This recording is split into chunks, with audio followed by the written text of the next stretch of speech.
How's it going, guys? My name is Zach with the Movie Castle, and today we're going to be talking about Tenement number 3. This is written by Jeff Lemire with art by Andrea Sorrentino and is part of the Bone Orchard Mythos line. And overall, this new Tenement story I've had quite a bit of fun with. It is different and experimental. We're dealing with a larger cast of characters, but also what starting this issue appears to be setting this book apart is it feels like we're going to be spending a lot more time in the surreal underworld. The characters just opened the door, saw this big mysterious labyrinth, and boy is it creepy. But they have to explore and find the kid, and it starts to feel very much like survival horror, almost like something from a video game, and going deeper and darker into this labyrinth. Yeah, it's some cool stuff. And to be honest, I thought it would be, like a lot of the other books have been, bouncing around between a more normal real world and this extreme stuff. And I'm sure we'll get flashbacks or stories or something to the characters and their lives and stuff. But it really does feel like let's plunge our characters into this strange dark place and see who survives and who comes out and stuff. So yeah, definitely more of a survival horror story than I thought it'd be. But boy, is this world dark and creepy. So I really can't wait to see more about what's happening. Definitely an interesting way for this book to go. And this is 3 of 10, so we got 7 more issues to descend into this madness here. Really can't wait to see what's going on. Anyway, if you guys want to hear me talk a little bit about more specifics and show you guys a little bit of the art, I'll switch to the close-up camera and do a little bit more of an in-depth thing. Again, no major spoilers, but if you want to see a little more, let's go and switch to the close-up camera. Alright, here we are inside the castle taking a closer look at Tenement number 3. Bringing it closer to the camera, we get this really weird cover. I do like this weird and surreal nature the Bone Orchard Mythos does. Profile, weird face in the middle, and it's sitting atop a mirror image of itself. Maybe it's on water or something, I don't know.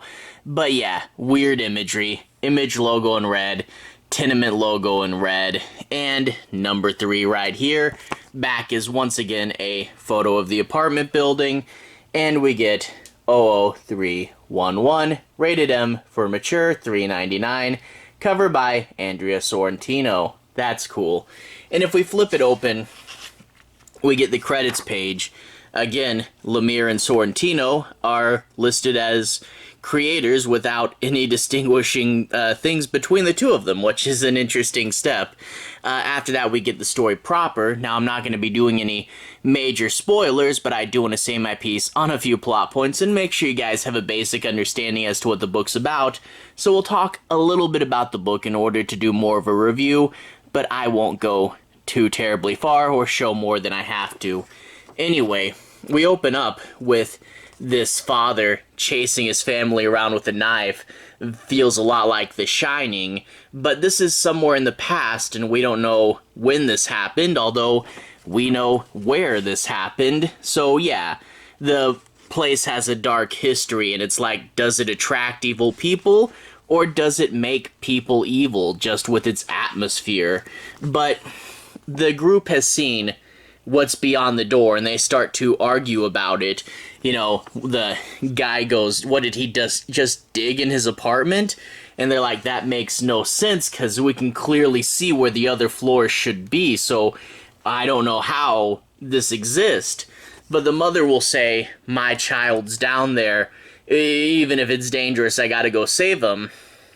And they decide to all go down the stairs, and including the guy's wife who's on oxygen, which, yeah, no, I would try to get her to stay up there.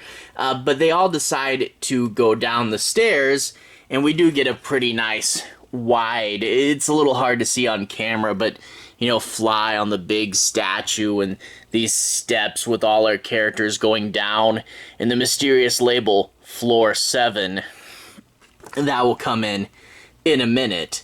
But they go down, and we do get, again, Sorrentino just really experimenting with his panel layout here, these crazy circles that overlap, and they find the knife from the prologue.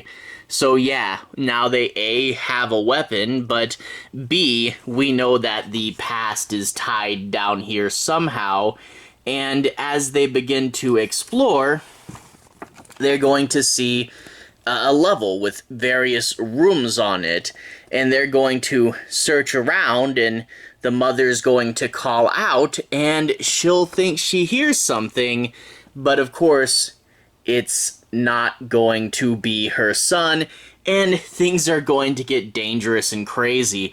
One thing I do like, you get Sorrentino's art style, here's him drawing a realistic person, and then we get this silhouette, but then we get to, like, the front of the book, and that's very different artwork as well. And then experimenting with the way the panels are laid out, like this circle or those overlapping circles.